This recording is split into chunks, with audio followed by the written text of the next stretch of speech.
Hello friends, welcome back to my channel LH English Workshop. Today we are going to learn about continuous perfect present tense. Continuous perfect present tense means when an action started in the past and it is going on at the time of speaking in the present, but yet not finished, yet not completed. Such action is referred by continuous perfect present tense. अर्थात जेव्हा एखादी क्रिया भूतकाळात सुरू झालेली असते आणि वर्तमान काळात देखील ती पूर्ण झालेली नसते, अर्थात ती अपूर्ण असते, जी पूर्ण आणि अपूर्ण, तेव्हा अशा क्रियेचा उल्लेख करण्यासाठी आपण परफेक्ट कंटिन्यूअस प्रेझेंट टेन्स योजत असतो. तर मित्रो, perfect continuous present tense how we can use, what is the structure, या संदर्भामध्ये आपण ह्या टेन्सचा अभ्यास करूया. चला तर मग friends, look at this board. There are some examples of continuous perfect present tense. We have to see. First example is here. We have been living here since 2012. अर्थात आम्ही या ठिकाणी 2012 पासून राहत आलेलो आहोत. बघा, क्रिया केव्हा सुरू झाली असेल? मग सिंपल पास्ट टेन्स. क्रिया पास्ट टेन्स मध्ये सुरू झालेली आहे, परंतु ती अजूनही पूर्ण होत नाहीये, ती अजूनही अपूर्ण आहे. जेव्हा मागच्या बाजूला म्हणजे मागच्या दिवसांमध्ये किंवा पास्ट टेन्स मध्ये एखादी क्रिया सुरू होते आणि ती अजूनही वर्तमान काळात पूर्ण झालेली नसते, तेव्हा त्या समग्र एकत्र त्या दोन्ही क्रियांचा उल्लेख आपण कंटिन्यूअस परफेक्ट प्रेझेंट टेन्स मध्ये करतो. Second example, she has been working for 2 hours. अर्थात 2 तासांपासून ती काम करत आलेली आहे. Third example, they have been playing cricket for 3 hours. 3 तासांपासून ते क्रिकेट खेळत आलेले आहेत. For example, my mother has been working since 8 AM. म्हणजे 8 वाजल्यापासून तर अजून मी बोलतो at the time of speaking. याची डेफिनेशन कशी आहे? When an action started in the past and it is going on at the time of speaking in the present. He action जे work करण्याची ही पास्ट मध्ये सुरू झाली आणि अजूनही ती सुरूच आहे. It is going on at the speaking time in the present and eight not finish. तेव्हा अशा क्रियांचा उल्लेख करण्यासाठी आपण कंटिन्युअस परफेक्ट प्रेझेंट टेन्स योजत असतो. आता याचा आपण या ठिकाणी पाहणार आहोत स्ट्रक्चर. स्ट्रक्चर कसं असेल? This is subject we, she, they, my. This is subject. Then we have to use the form of have been or has been. Have been or has been. Have been we have to use before plural form of pronoun or plural form of subjects, and has been is used before singular form of subject or singular form of pronoun.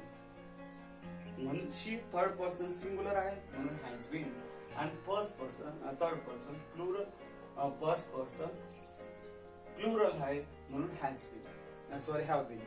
म्हणून अनेक वचने असेल तर have been आणि एक वचने असेल तर has been अशा स्वरूपाची या ठिकाणी form of to be can be used. याच्यानंतर बिफोर. बिफोर म्हणजे आपल्याला माहिती आहे present form of to be, present participle. Before present participle, before present participle. So V4 plus remaining part of the sentence is called object. This is object here. This is object. This is object cricket. This is object. So object. याला म्हणू आपण सूत्र. Subject plus have been oblique has been plus V4 plus object. आता ह्या tense मध्ये time of adverb दर्शवणारे दोन शब्द तुम्हाला निर्देशनात येऊ शकतात. ते म्हणजे पहिला जो तुम्ही बघितला तो सिन्स आणि दुसरा जो आहे तो फॉर. आता आपण सिन्स आणि फॉर कसे वापरायचे हे जे प्रिपोजिशन आहेत त्यांची आता 2012 च्या आधी सिन्स परंतु 2 आवर्स असेल तर फॉर. इथं आपल्याला एक मार्काला हा प्रश्न विचारला जाऊ शकतो ऑब्जेक्टिव्ह मध्ये.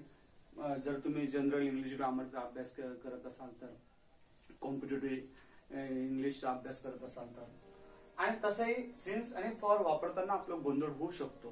तो टाळण्यासाठी आपण सिन्स आणि for how we can use in the sentences by using the action in continuous perfect present tense त्याच्यामध्ये आपण बघूया कशा रीतीने यांचा उपयोग करायचा. मित्र, आपण प्रिपोजिशन सिन्स आणि फॉर यांचा उपयोग कंटिन्युअस परफेक्ट प्रेझेंट टेन्स मध्ये कसे करतात ते बघूया. The use of since and for. Since can be use to show the action which is going on from a point of time. From a point of time म्हणजे for example हा एक point आहे जो point past tense मधला आहे की जिथे action सुरू झाली होती आणि ती अजूनही सुरू आहे प्रेझेंट टेन्स मध्ये at the time of speaking, परंतु ती ऍक्शन पूर्ण झालेली नाही. From a point of time ह्या पॉइंट पासून इथपर्यंत. Not show the exact period, not show the exact point, only from a point of time.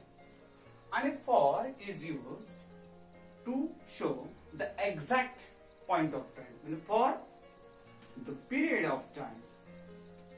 Period of time म्हणजे ह्या बिंदूपासून तर ह्या बिंदूपर्यंत एवढा जो कालावधी होता पास्ट पासून तर प्रेझेंट पर्यंत जो कालावधी होता तो कालावधी दर्शवण्यासाठी फॉर यूज करतात. उदाहरणार्थ एक उदाहरण आपण बघूया. दे have been living since last month. गेल्या महिन्यापासून ते इथे राहत आहेत. गेल्या महिन्यापासून ते राहत आलेले आहेत. Since last month. अजूनही कदाचित ते पुढे राहू शकते म्हणजे from a point of time. आणि सेकंड एक्झाम्पल आपण घेऊ की दे have been living for 1 month. म्हणजे एका महिन्यासाठी ते राहत आलेले आहे. या ठिकाणी फॉर पिरियड ऑफ टाइम. थोडक्यात जेव्हा एक्झॅक्ट पॉइंट ऑफ टाइम तुम्हाला माहिती असेल आणि पिरियड दर्शवायचा असेल तेव्हा तुम्ही फॉर यूज करू शकता. आणि एखादी ऍक्शन पॉइंट ऑफ टाइम पासून तुमची झाली असेल तर तुम्ही सिन्स वापरू शकता. त्याचे काही मुद्दे, त्याचे काही उदाहरणं आपण पुन्हा बघूया. Use of since and for. Observe the following table. Since Tuesday जेव्हा एखादा डे ऑफ वीक असेल त्यावेळेला. Since yesterday, last day, last evening अशा स्वरूपानं. किंवा तुम्हाला वेळ हवा असेल सिन्स 11 o'clock त्या पॉईंटपासून. किंवा since last year, last month अशा स्वरूपात. सिन्स 2016 बहुतांशी इयर एखाद्या वर्षाचा उल्लेख करायचा असेल तर निश्चित सिन्स वापरायचा.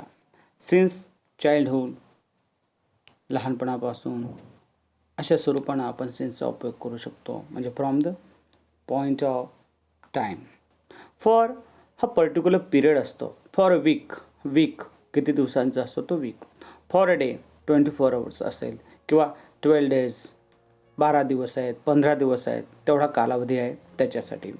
For a month, 2 month, 3 month किंवा for a year, 2 year, 3 year त्याच्या आधी काहीतरी मेन्शन असेल कालावधी किती असावा अशा स्वरूपानं. फॉर hundreds of years किंवा फॉर अ लाँग टाईम अशा स्वरूपानं आपण सिन्स आणि फॉर यांचा उपयोग वाक्यात करू शकतो. मित्रहो, तुम्हाला हा व्हिडिओ आवडलेलाच असेल तर लाईक करा, मित्रांना शेअर करा आणि सबस्क्राईब करा जेणेकरून पुढचे व्हिडिओ तुम्हाला बघता येतील. थँक्यू.